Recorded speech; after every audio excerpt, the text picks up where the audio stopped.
The League of Women Voters of Solano County is a nonpartisan, grassroots organization dedicated to empowering voters and defending democracy. We encourage informed and active participation in government, increase understanding of important public issues, and influence policy through education and advocacy. Nonpartisan means we never endorse political parties or candidates. Our focus is on facts, issues, and helping every voice be heard. Our mission is simple: to inform, to inspire, and to create pathways to action. As President Dwight D. Eisenhower once said, "The future of this republic is in the hands of the American voter." Voting is how we choose our leaders, shape policies, and protect rights that affect every part of life: education, healthcare, the environment, and more. But voting has not always been accessible. It's a right that was fought for, expanded, and protected over centuries. In 1776, voting was limited to white male landowners. By 1789, the Constitution left voting rights up to the states, still mostly for white male property owners. Through the 1800s, property requirements were lifted, but women and people of color remained excluded. In 1848, the first Women's Rights Convention in Seneca Falls called for women's suffrage. During Reconstruction, the 14th and 15th Amendments promised citizenship and voting rights to Black men. Yet poll taxes, literacy tests, and violence in the South worked to silence their voices. Progress continued. Wyoming became the first state to grant women full voting rights in 1890. In 1920, the 19th Amendment extended that right to women nationwide.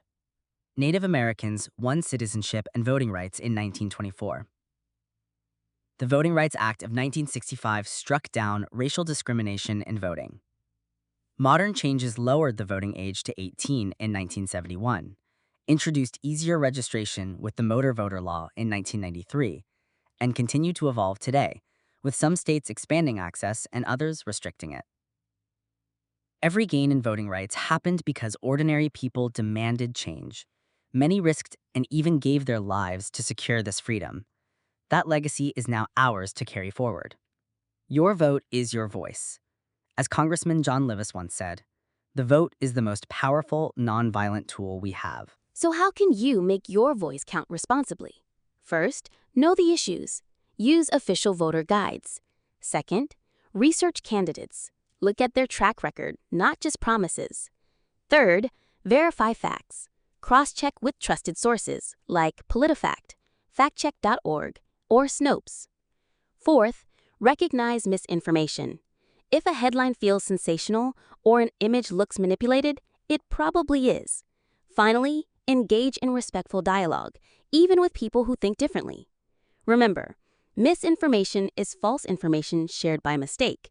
Disinformation is false information spread deliberately. Both can damage democracy. Being an informed voter means you aren't just casting a ballot.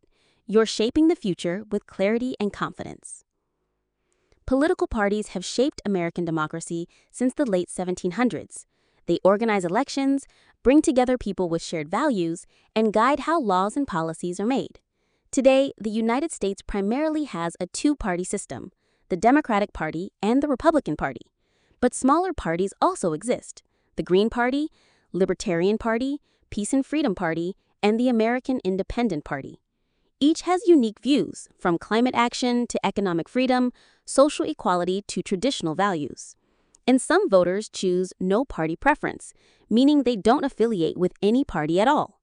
When you register to vote, you'll select a party, or none. And if your views change, you can update your registration at any time. Understanding parties is about understanding choices and making the one that best reflects your vision for the future. Now, let's talk about how to register. You can register if you are a U.S. citizen, at least 18 years old by Election Day, and a resident of Solano County. If you are 16 or 17, you can pre-register, and you'll be ready to vote the moment you turn 18. To register, you'll need your California driver's license or ID number, or the last 4 digits of your Social Security number. Go to registertovote.ca.gov to complete the process online. Remember, the deadline is 15 days before an election, but California also offers same-day registration at polling sites. Registering is quick, simple, and the first step in making your voice heard. Votar es más que un derecho, es una responsabilidad. Voting shapes the schools, the laws you live under, and the community you grow up in. So take action, use your voice, cast your vote, because your future and our democracy depends on it. As Barack Obama reminded us, the future depends on ordinary people doing extraordinary things. Voting is one of them. So why vote? Because the future is yours.